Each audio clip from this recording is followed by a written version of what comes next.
안녕하세요. 작은별 라디오입니다. 이번에 제가 준비한 사례는 결혼한 지 1년도 되지 않은 딸을 위해 친정엄마가 직접 나섰다는데요. 무슨 일이었는지 바로 알아보겠습니다. 저는 올해 31살이 된 결혼한 지는 아직 1년이 되지 않은 말 그대로 신혼생활이 한참인 여자입니다. 부부 둘만의 보금자리라고 생각했던 신혼집이 최근 난리가 났었습니다.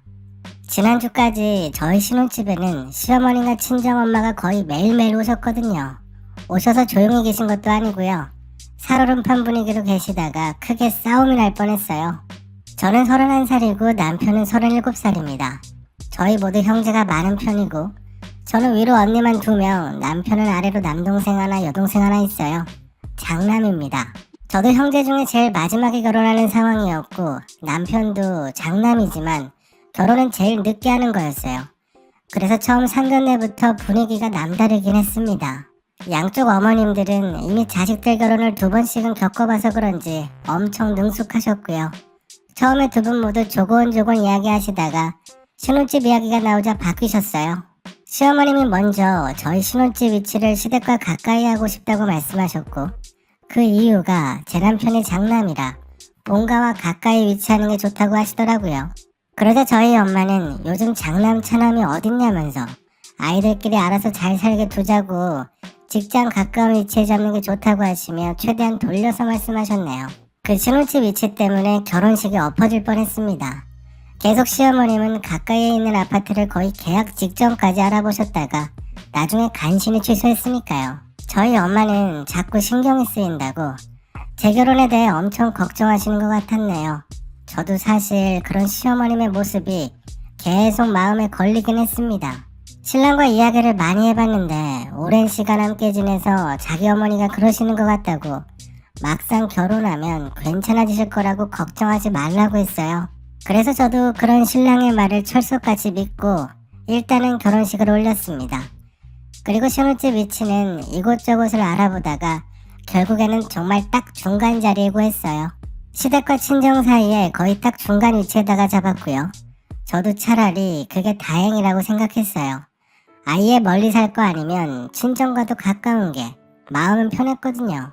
결혼식을 마치고 저희 부부는 신혼집에서 둘만의 시간을 보내며 정말 행복하게 지냈습니다. 그런데 딱 1달 정도 지났을 때부터 시어머님이 간섭하기 시작하셨어요. 그날은 제가 오후에 출근하는 날이라서 정말 여유롭게 늦잠을 자고 점심시간이 다 돼서 출근 준비를 천천히 하고 있었거든요. 샤워하고 있었는데 무슨 소리가 들렸어요. 밖에서 누가 들어오는 소리였고요. 남편이었으면 무슨 말을 하며 들어올 텐데 현관 소리 말고는 아무 소리도 나지 않더라고요. 그때 덜컥 겁이 났습니다. 샤워하느라 휴대폰도 없었고요. 전 최대한 문고리를 꽉 붙잡은 채 밖을 향해서 소리를 고래고래 질렀어요. 누구냐고, 누가 들어왔냐고 계속 물어봤습니다. 밖에서는 아무런 대꾸도 없었고 저는 화장실 안에서 울기 직전까지 겁이 난 상황이었네요. 누군지는 봐야 할 것 같아서 화장실 문을 조금 살짝 열어봤습니다.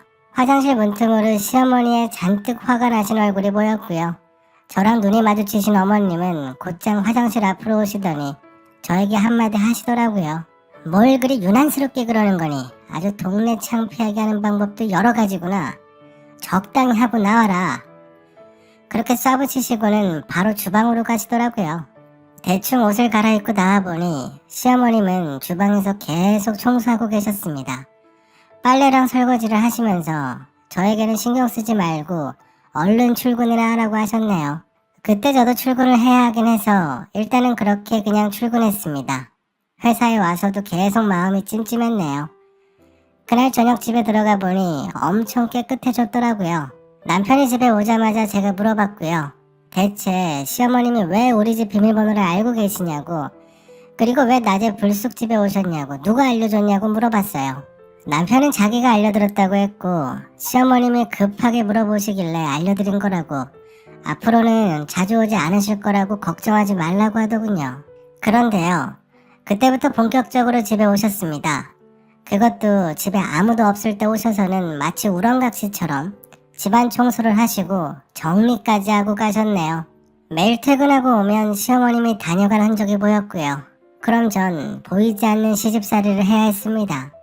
오자마자 빨래며 청소를 부지런히 해놔야 했었고 너무 피곤했네요. 한 달 정도 지나자 이제는 제가 퇴근하고 집에 와도 계셨고 이게 지금 분가를 한 건지 아니면 시어머님을 모시고 사는 건지 모를 정도로 매일매일 오셨습니다. 시어머님을 자주 뵐수록 잔소리도 점점 늦었고요. 그러다가 이제는 꼭두 새벽부터 오시더라고요. 그날 정말 심장이 떨어져 나가는 줄 알았습니다. 너무 놀랐어요. 아침에 자고 있는데 주방에서 무슨 소리가 나더라고요. 음식하는 소리가 나서 무슨 일인가 하고 나가봤습니다. 나가보니 시어머님이 아침 식사를 준비하고 계셨어요. 그 모습을 보자 저도 짜증이 확 올라와서 그냥 곧바로 시어머님께 여쭤봤어요. 아침부터 왜 오셨냐고 하니 아들 아침 식사를 차려주러 왔다고 하셨습니다. 정말 어처구니가 없었습니다. 나이 37 남은 아들이 걱정되셔서 아침도 못 얻어먹고 굶고 다니까 오셨다네요. 전 곧바로 자는 남편을 꼬집기 시작했습니다. 남편은 깜짝 놀라 일어나더니 밖에 시어머님이 오신 걸 보고는 그냥 반가워하더라고요. 음식 냄새가 좋다고 마냥 즐거워하는 모습을 보니 어이가 없었네요. 그렇게 열성적인 시어머님과 마마보이 남편 사이에서 계속 마음고생만 하고 있었습니다. 얼마 뒤 저희 친정엄마가 신혼집에 오시게 된 날이 있었습니다. 친정엄마는 저희 집을 이곳저곳을 살펴보시더니 곧바로 집안 살림은 누가 하고 있냐고 물어보시더군요. 그래서 제가 하고 있다고 하니 거짓말하지 말라고 하셨어요. 직장 다니느라 살림하는 법도 모르면서 어떻게 이렇게 해놓고 사냐고 일하는 아주머니를 쓰는 거냐고 하시다가 냉장고를 열어보시고는 바로 알아채셨어요.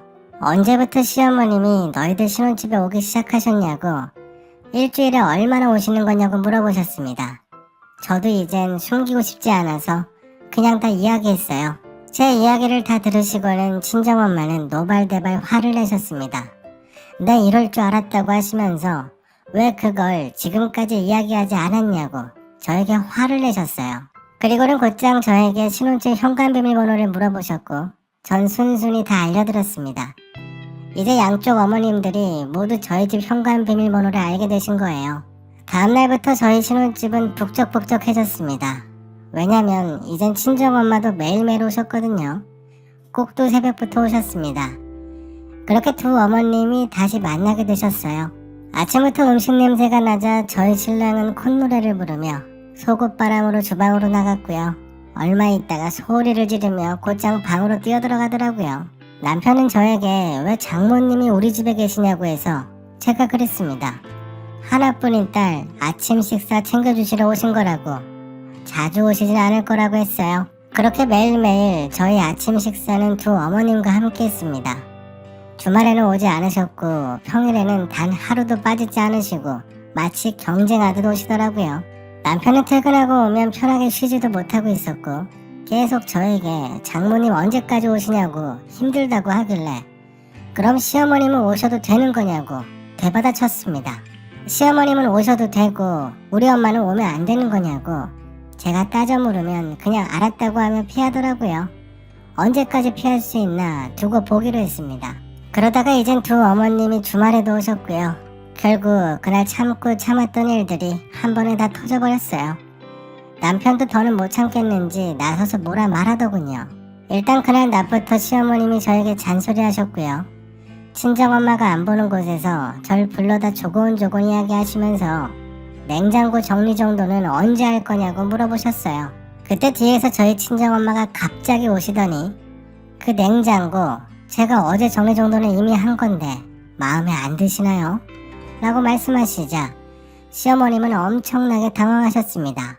몇 시간 뒤 저를 화장실로 부르셔서 가보니 수건 접는 모양으로 잔소리를 하시더라고요. 그러자 또 뒤에서 친정엄마가 오셔서는 우리 집은 이렇게 접습니다 라며 시어머님의 잔소리를 한 방에 잘라버리셨고요. 그렇게 두 어머님들은 시간이 지날수록 점점 분위기가 살얼음판처럼 바뀌어갔습니다. 그렇게 저녁 식사까지 마치고 나서 두 어머님은 함께 TV를 보셨는데 때마침 연속극에서 며느리와 시어머니가 싸우는 장면이 나왔습니다. 그걸 보시고는 시어머님이 먼저 이야기하기 시작하셨어요. 아우, 시대가 변해서 그런지 요즘은 며느리가 저렇게 시어머니에게 대드는 장면이 아무렇지도 않게 나오네요. 세상 참. 그러자 저희 친정엄마가 곧바로 받아치셨어요. 그러게 말입니다. 시대가 변했어도 TV 연속극에 나오는 시어머니들은 늘 한결같네요. 요즘에도 저러면 당장에 친정에서 먼저 이혼시키죠. 예전 드라마 재방송인가봐요. 그러자 시어머님은 아니 그래도 그렇지 저렇게 대드는 건 보기 힘드네요. 집안에 위아래가 있지. 얼마나 못 빼고 자랐으면 저렇게 대들 수가 있나요? 저희 엄마가 또 받아치셨습니다. 그러게요. 저건 진작에 싹을 잘랐어야지 며느리가 너무 참고 살았네요. 저는 무작정 참고 살라고 가르치지 않거든요. 이야기가 거기까지 진행되자 분위기는 점점 더 서먹해지고 그러자 시어머니께서 한마디 하셨는데 그게 컸네요. 사돈께선 딸만 셋을 키우셔서 좀 치우쳐 생각하시나봐요. 저희 엄마는 딸만 셋 낳았다는 걸로 반평생을 시달리며 사셨거든요. 그래서 딸 셋이라는 말에 엄청 예민하십니다. 결국 두 어머님의 언성이 높아지기 시작했어요. 아니 요즘 딸아들 구분해서 키웁니까? 다 똑같이 귀한 자식들인데 누군 참고 살고 누군 편하게 삽니까? 한쪽으로 치우치신 건 제가 아니라 사돈이신 것 같네요. 그러자 시어머니께서도 치우치긴 누가 치우쳤냐며 계속 소리를 지르셨고요. 결국 방에 있던 남편이 엄청나게 놀라며 거실로 뛰어나오더라고요. 그리고 말리기 시작했습니다. 남편이 말하길 앞으로 두 분 모두 이제 저희 집 신혼집에 안 오셨으면 좋겠습니다. 지금 당장 현관 비밀번호도 바꿀 거고요. 알려드릴 생각 절대 없습니다. 저희에게 반찬이나 물건 주실 거면 택배로 보내주시고 알려달라고 하지 마세요. 더럽게 살든 청소를 못하고 살든 그냥 저희가 알아서 살게요. 더 이상은 못 참습니다. 저도 옆에서 같은 생각을 하고 말씀드렸고요. 그렇게 그날 두 어머님은 서둘러서 신혼집에서 나가셨어요. 그리고는 남편이 곧장 현관 비밀번호를 바꿨습니다. 다음에도 시어머님이 불쑥 오시게 되면 바로 다음날 친정엄마 모시고 온다고 남편에게도 이미 이야기했어요.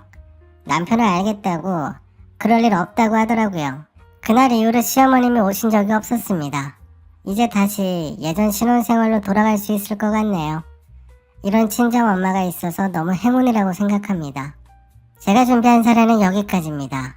이번 이야기를 보면 친정엄마 찬스를 아주 제때 잘 사용하신 것 같네요. 위기를 잘 넘기셨다니 정말 다행입니다. 두 어머님이 오시면서 남편분도 집에서 엄청 힘드셨겠네요. 그러게 진작에 중간에서 잘 커트했으면 그 지경까지 가지 않았을 텐데 이번에 남편분도 많이 배웠을 겁니다. 항상 이런 사례들을 보면 느끼는 거지만 그냥 둘이 알아서 지지고 볶으며 살게 내버려 두는 게 최고인 것 같습니다.